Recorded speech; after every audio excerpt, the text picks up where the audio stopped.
مدرسۃ المدینہ مدرسۃ المدینہ۔ الحمدللہ عز و جل دعوت اسلامی کے کثیر مدارس المدینہ ہیں، بوائز کے اور گرلز کے بھی ہیں، اسلامی بہنوں کے مدارس ہیں، بچیوں کے مدارس ہیں، پھر مدرسۃ المدینہ بالغات ہیں، اور آن لائن میں بھی ہے مدارس کا سلسلہ۔ تو عذر کے ایام میں مدرسات بچیوں کو کیسے پڑھائیں، آج انشاءاللہ عز و جل اس عنوان پر بات کریں گے۔ اور سب سے پہلے ہم دارالفتہ اہل سنت کا جو فتویٰ اس حوالے سے ہے اس میں سے چند مدنی پھول پیش کرتے ہیں، اس کے بعد پھر آگے کس انداز میں پڑھانے کا کیا طریقہ کار ہوگا اس پر بھی بات کریں گے انشاءاللہ عز و جل۔ کیا فرماتے ہیں علماء دین اور مفتیان شرمتین اس بارے میں؟ کیا عورت مخصوص ایام میں قرآن سیکھنے کے لیے مدنی قاعدہ پڑھ سکتی ہے؟ ان حروف کو چھونا کیسا؟ اگر وہ ہاتھوں پر دستانے پہن لے تو کیا چھو سکتی ہے؟ تو یہ مدنی قاعدے کے حوالے سے تو جواب اس کا یہ ہے کہ ماہواری کے دوران مدنی قاعدہ پڑھانا جائز ہے، البتہ جہاں قرآن کی آیت آ جائے اسے طالبات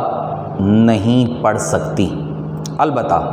پڑھانے والی ایک ایک کلمہ کر کے پڑھا سکتی ہے۔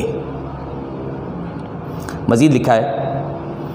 کہ مدنی قاعدے کو اس حالت میں چھونا جائز ہے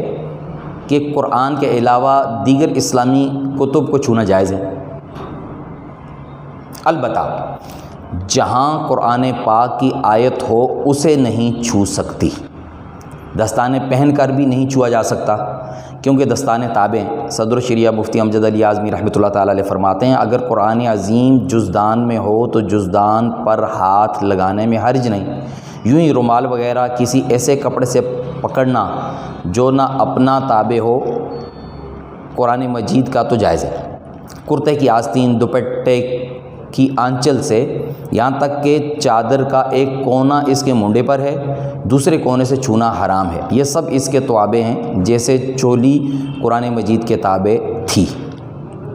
تو قرآن مجید کی آیت نہیں پڑھ سکتی، جو طالبہ ہے، جو بالغ اسلامی بہنیں، وہ قرآن مجید کی آیت پڑھ نہیں سکتی۔ پڑھانے والی جو ٹیچر ہے، جو مدرسات ہیں، وہ کلمہ توڑ توڑ کر غلطی بتا سکتی ہیں۔ مدنی قاعدے میں جہاں کلمات ہیں تو الگ الگ کلمات پڑھے جا سکتے ہیں، لیکن اس میں جہاں آیت ہوگی وہ آیت بھی مدرسات نہیں پڑھا سکتی، ہاں سن سکتی ہیں۔ تو اس کا کیا اندازہ ہوگا، پڑھانے کا کیا طریقہ کار ہوگا، تو اس پر اب ہم گفتگو کریں گے کہ اب ظاہر شرعی تقاضوں پر عمل کرتے ہوئے پڑھنا بھی ہے پڑھانا بھی ہے، تو اس کا کیا طریقہ کار ہوگا کہ ایام عذر میں مدرسات بچیوں کو اس انداز میں پڑھائیں گے۔ مثال کے طور پر ایک عذر والی طالبہ ہے اور اس کا سبکی پارہ ہے پارہ نمبر 25، اب کوئی اور بچی جو عذر والی نہیں ہے اس کا بھی 25واں پارہ سبکی والا ہے، تو اس کا پارہ یہ سنیں گی، تو سننے کی جو اس کو اجازت ہے سن سکتی ہیں۔ تو یوں 25 پارہ اس کا سبکی ہے تو وہ کلاس کی کسی اور بچی کا جو 25واں پارہ ہے وہ سن لے۔ اسی طرح مثال کے طور پر 26واں پارہ اس کا منزل ہے، تو اب کلاس کی کسی اور بچی کا 26واں پارہ جو منزل ہے وہ یہ سن لے۔ تو یوں سننے کا سلسلہ اس کا ہوگا، اور پھر مدرسہ کو چاہیے کہ وہ یہ ترتیب اس کے مخصوص دنوں میں جاری رکھے، یعنی مثال کے طور پر ایک دن 30واں پارہ، دوسرے دن 29واں، پھر 28واں، 27واں، اس طرح اور بچیوں کے جن کے یہ پارے ہیں اور ان کا عذر نہیں ہے تو وہ اپنا پارہ ان کو سنائیں، اور یہ ان کے پارے سن سن کر یوں ان کی منزل پکی ہوتی رہے گی۔ تو یہ سننے کا ایک سلسلہ ہوگا۔ اور ایک طریقہ یہ ہو سکتا ہے کہ عذر کے ایام میں مدرسہ ان کو رکوع یاد کرنے پر لگا دے کہ کون سی صورت میں کتنے رکوع ہیں، کون سی صورت میں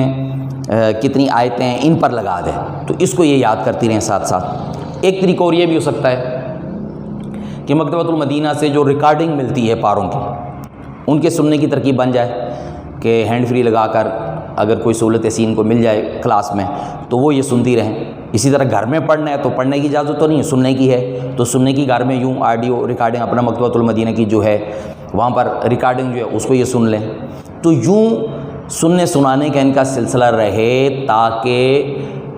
عذر والی جو بچیاں ہیں، جو طالبات ہیں ہماری، ان کی منزلیں کچی نہ ہوں۔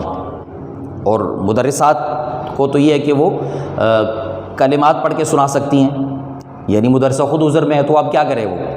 بچیوں کا سننا تو ہے، ظاہر ہے اب اتنی چھٹیاں تو نہیں ہو سکتی، تو اس کا یہ ہے کہ غلطی کلمہ توڑ توڑ کر بتائے، پوری آیت یہ نہیں پڑھ سکتی تو مدنی قاعدے کے حروف تو بتا بھی سکتی ہیں، وہ ایشو نہیں ہے، اور آیت جہاں بھی ہوگی تو کلمہ توڑ کر جہاں غلطی کر رہی ہیں، مثلا زبر ہے تو زبر پڑھ کر سنا دے، زیر ہے تو زیر پڑھ کر سنا دے، وہ کلمہ صرف پڑھ کر سنا دیں، پوری آیت پڑھنے کی ان کو اجازت نہیں ہوگی۔ تو یوں سلسلہ چلتا رہے کہ تاکہ جو ہماری مدرسات ہیں وہ بھی مصروف رہیں اور جو طالبات ہیں وہ بھی اپنا